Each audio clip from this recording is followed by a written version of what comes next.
dahan-dahan na ako, bakit galaw ko, sureball na.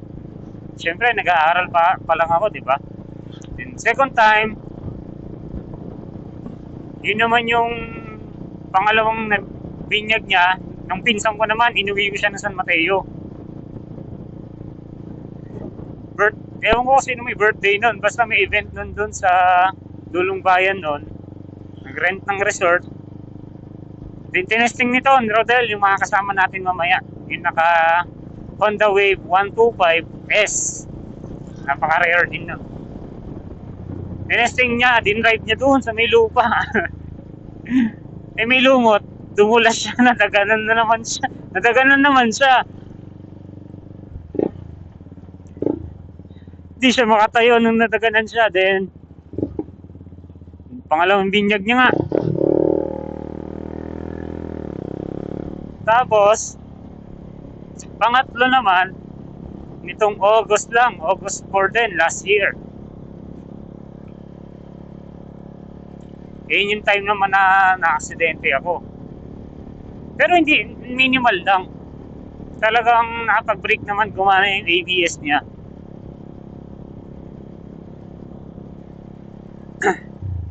Nag-kiss lang yung sumabit ng side mirror ko. Sumabit yung side mirror ko. Kasi yung stock ni 300 SR, ang patupi niya nung sa akin, pababa. Imbis na pataas, pababa yung TUP niya. So, ang nangyari kasi, batang nagdadrive na tricycle, biglang lumabas sa kanto. Kasi yung kanto nila parang may malaking hams. Ngayon, bumuelo siya ganon. Hindi siya nagstay dun sa tuktok. Dinaretso niya pababa. Kaya nagpang-abot kami. Sumabit yung side mirror ko. Pag sabit yung side mirror ko, syempre lalaban yun eh. Ang payupi niya pababa eh. Eh pataas yung sagi ko. Sagi ako, pataas. Kaya yun, gumewang-gewang ako. Hanggang sa napunta ako sa kabilang lane. Pagpunta ako dun sa kabilang lane, nakapagpreno naman. Buti ka mo hindi mabilis yung kasalubong na sedan din. Di pagpreno ko parang nag-kiss lang talagang yun nga lang yung headlight natin. Siyempre glass yan, plastic glass. Nabasag siya. Kasi medyo umunat. Eh na, after that, nung June ba? Teka lang. Hindi, nung May ata. Basta since noon, August 4, na-aksidente ulit ako. Yung aksidenteng yun, hindi ko siya nagamit ng 6 months. Hindi ko siya pinaayos. 6 months siya na standby. 5K odo siya. Diba, batang-bata pa na standby na kasi may nangyari sa akin. Kumbaga, eto si Shadow talaga naging training ground ko. Paano nalaman yung mga about sa mga mga motor, malalaking motor. Marami rin akong natutunan. At marami pa rin akong hindi alam pagdating sa mga big bike. Kung tatanungin nyo naman ako about sa installment niya, 1 year, grabe guys, ang hirap nun. Hirap yung pinagdaanan ko nun. Kasi 15.7, di ba? Dumadating sa point na wala na, nangungutang na ako. Hindi na ako makauwi ng San Mateo nun. Kasi nandito ako sa Pampanga nagtatrabaho. Tapos 2 days a month lang ako umuwi sa amin.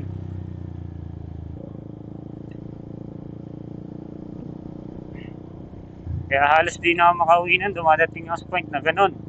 Nangungutang pa nga ako. Tapos wala rin ako naipon nun. Walang natitira. Pero kahit ganun pa man, worth it pa rin. Kasi, natuto ako hanggang ngayon, nandito pa rin ako. Hindi dahil kay Shadow, hindi ko rin may kilala yung mga kagrupo ko. Na yun, mga 300 SR Pampanga. Kung wala sila, ay kung wala si Shadow. So, ayun na nga. Abot naman sa mga accessories, marami na rin ako pinalitan.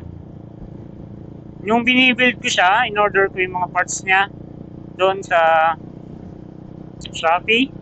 Tapos, tiningnan ko lang doon kay Sir Motocyrus yung mga link, mga fairings, handlebar, windshield, side mirror, etc. Tumingin lang ako doon sa group ng 300 SR Pampanga.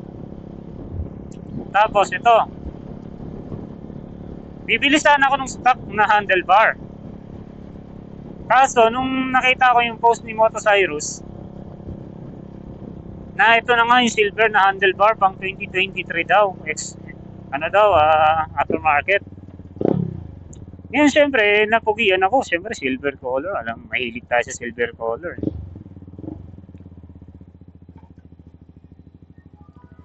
Di ginawa ko, ito na lang yung pinili ko. Nasa halaga siyang 6,000 plus.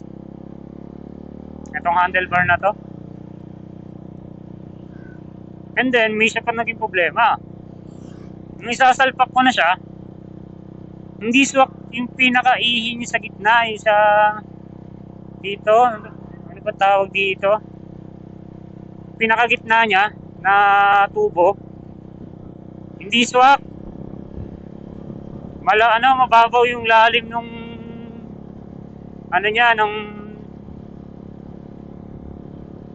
nung kanal. Yung kanal nung ring niya. Ngayon, ko pa siya.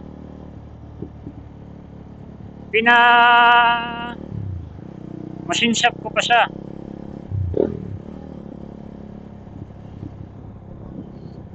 Tapos nakadalawang balik ako nun nung pinamachine shop ko siya kasi ginawa ko, estimate ko lang, sinukat ko lang by tape yung kanal na kailangan ko.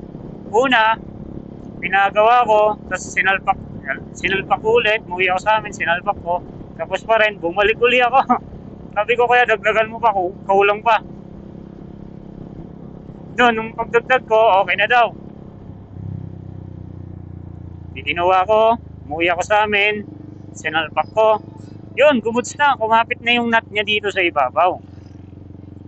Then after that, bumili ako nito ng clutch lever, brake lever, clutch lever, brake lever, para ano na siya, adjustable. Hindi ko lang, nasa ano lang din to, nasa 1,500 ang price niya. Then, nagandahan din kasi ako kasi red color. Yung mga hilig kong color. Red, silver. Then, bumili rin ako nito. Itong tank cover. Kasi yung stock ko, tumatagas. Pag nagpapagas ako, may naglilik doon sa mismong susian. May naglilik. Then, pinalitan ko siya. Ito, nasa halagang 950. Nandun din sa post ni Motocyrus sa 300 SR Philippines. Then, ito pa. Yung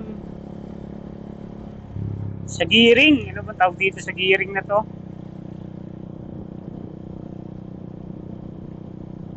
Pinalitan ko rin siya color red naman. Red din. Mahilig tayo sa red eh. Uy, paparamdam sa lapid ah. Kapatid niya yun eh. Then bumili ako ng cellphone holder. Tapos ang cellphone holder ng spool para sa natin, sa paddock natin. And bumili rin ako ng paddock. Yung paddock nasa 1,100 plus yun.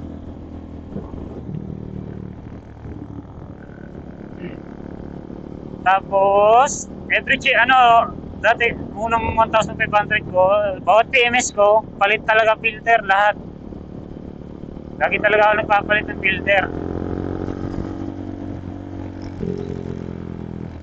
Ang ating katutubo na Aida.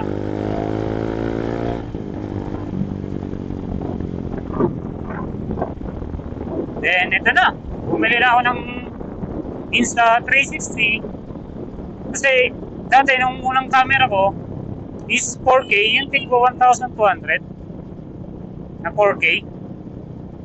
Yun, 2 oras lang siya tumatagal. Full charge siya, 2 oras lang tumatagal.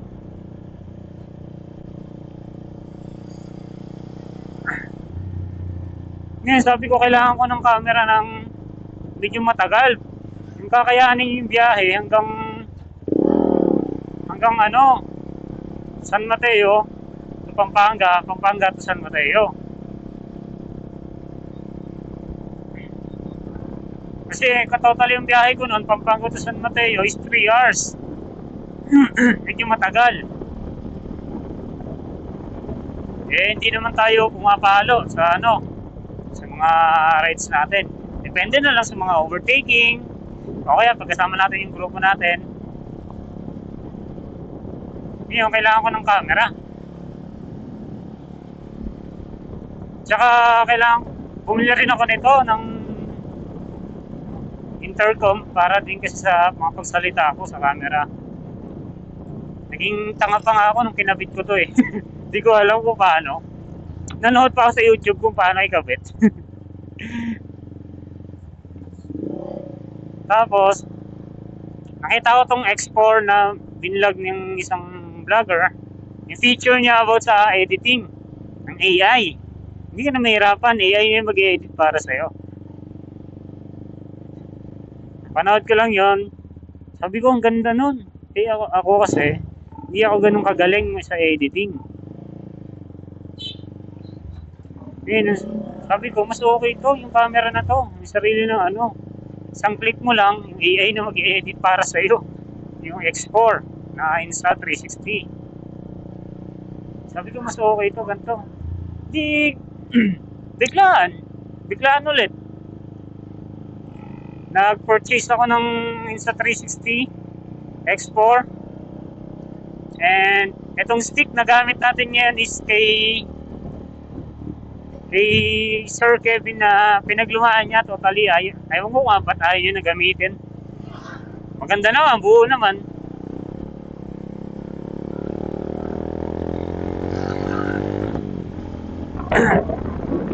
Then ito, intercom, nagpili tayo para marinig nyo sa video.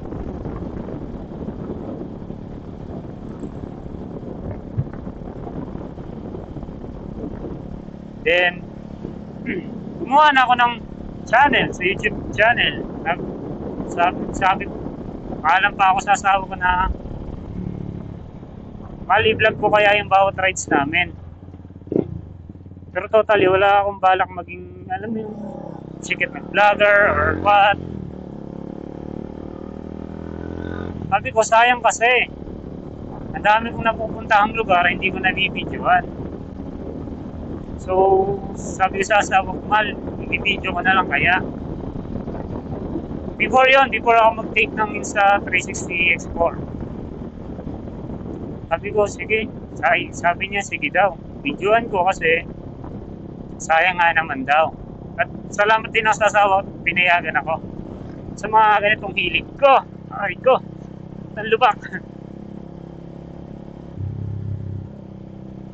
And until now, andito na tayo. Papanood nyo yung video. Makikita nyo kung nasan tayo. Yung mga marami pa akong lugar na gustong puntahan na i-upload ko dyan sa channel natin, no? Dami pa akong gustong puntahan. Lagpas sa 10 yung mga lugar na gusto kong puntahan. Gamit si Shadow. Ang bango naman, amoy tuyo. Sabi ko sa iyo, galmusal ka muna sa inyo eh. Okay. Then, yun lang mga cutie pies. Ay, cutie pies. Sorry, sir. Hindi na mahalata siya idol mo, you know. Power up muna tayo kasi nagugutom na ako.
Hey! Hey!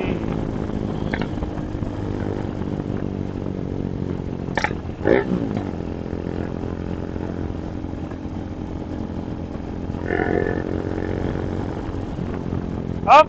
Banking! Dangerous!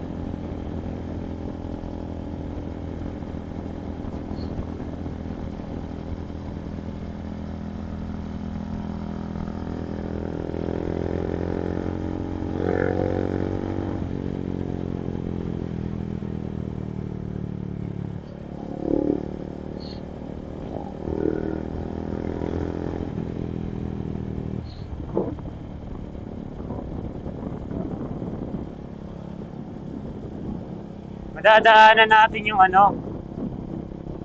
Nadali dati yun eh, yung pinsan kong may sniper na 155 na kinikwento ko kanina. Nadali siya doon. So, pupuntahan natin ngayon. Ngayon nadali siya doon. Dito namin siya dinala sa hospital na to. Sa Romana.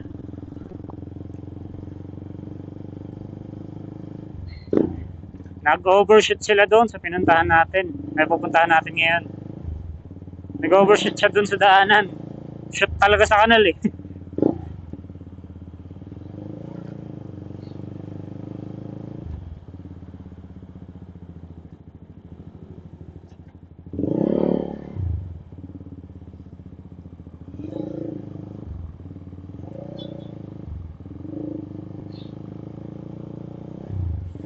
Gutom na ako ay. Masarap kumain ay. Ligon ba dyan?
ay gutom.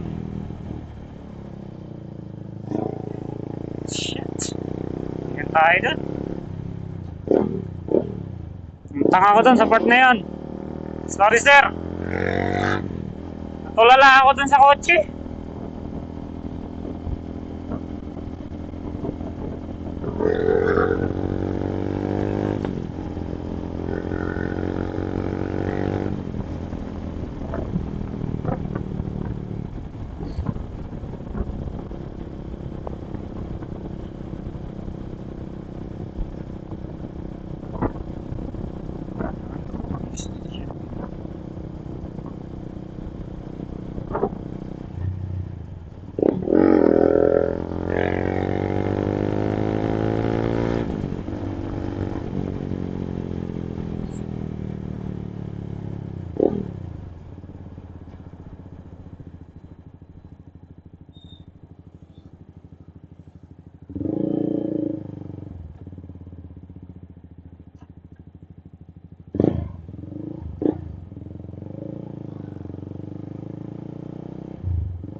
Hindi kan tayo madali dun sa Bahasa Airbase.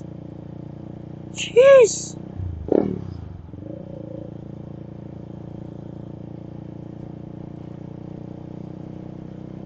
Kasi natulala ako dun sa ano? Sa isang kotse.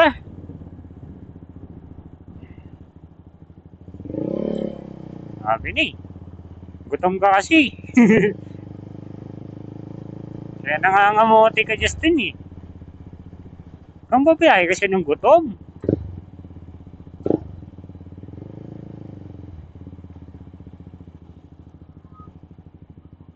Oh, come on.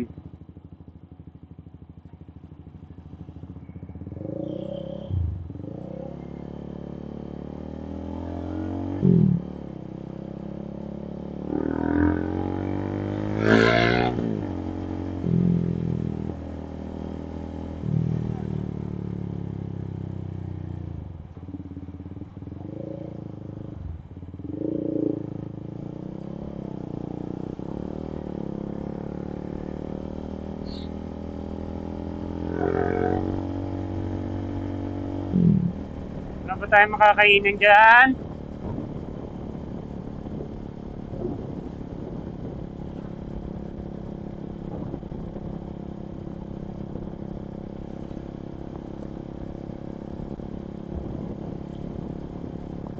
Maganda ang paligid. Kailangan talaga ng bagong CPU, okay? Ang computer para sa editing. Hindi kinakaya ng cellphone ko. Grabe, luma na rin kasi yung cellphone ko eh. Cellphone ko si ano pa, Vivo, ay Vivo tuloy. Realme 9, Realme 9 Pro, ay Realme 7 Pro. Cellphone ko, napakaluma.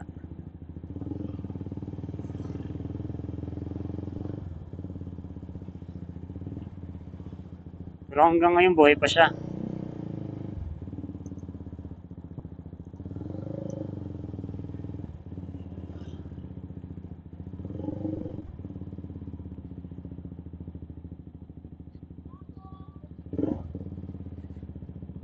Mhm.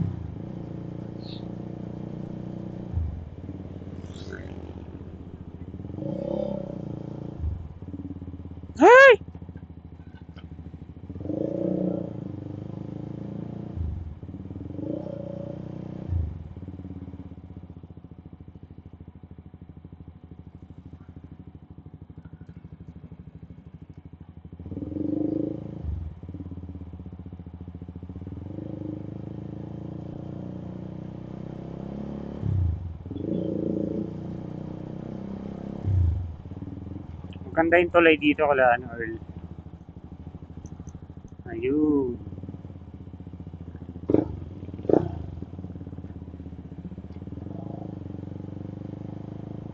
Ayun no. Ba, linis oh. Lakas kasi naagos eh.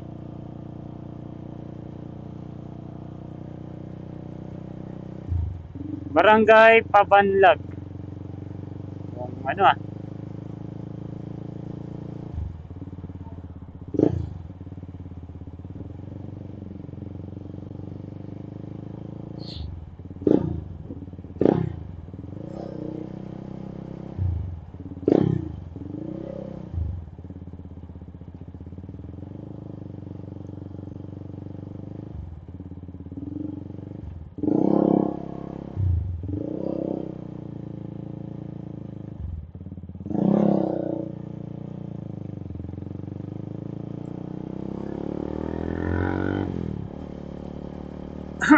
Lapit na tayo.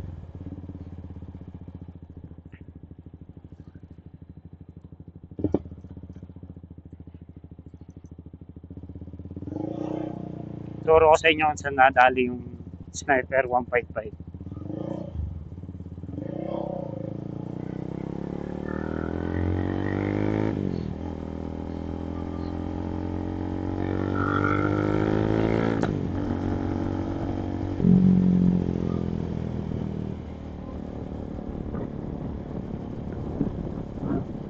Hanggang tumira dito, ang tahimik eh.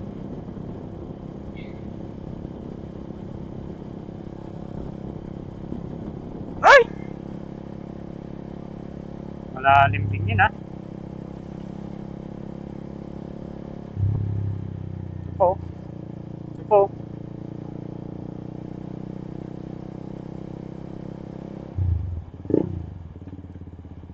Yan. Yung pa-urban na yan na mismo. Diyan nadali yung pinsan ko.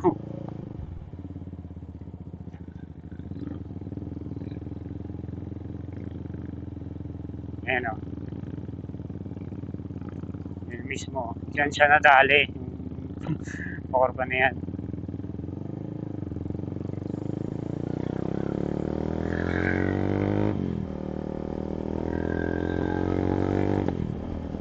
Pero mo naman, san diretso yan o. Habang diretso. Eh madalim dito pag gabi. Pagdating nila sa dulo, overshoot sila eh.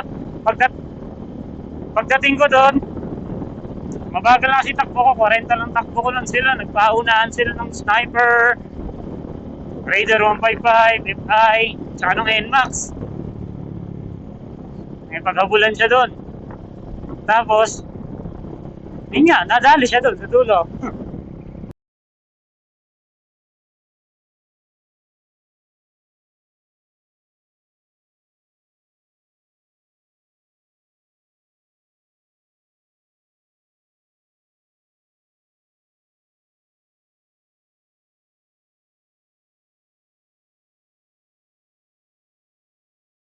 Shoutout sa'yo, sir!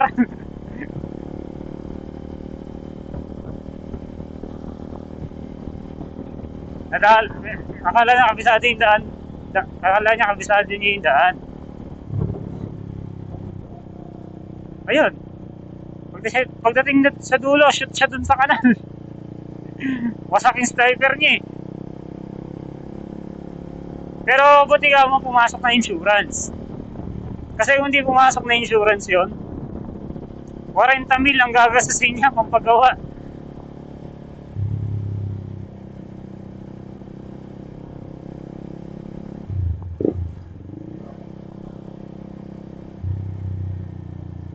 Okay, dito na tayo.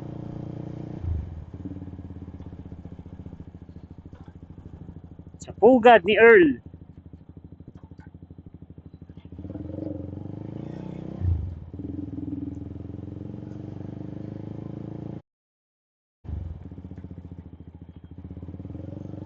Alam ko anong tawag dito sa lugar nila eh.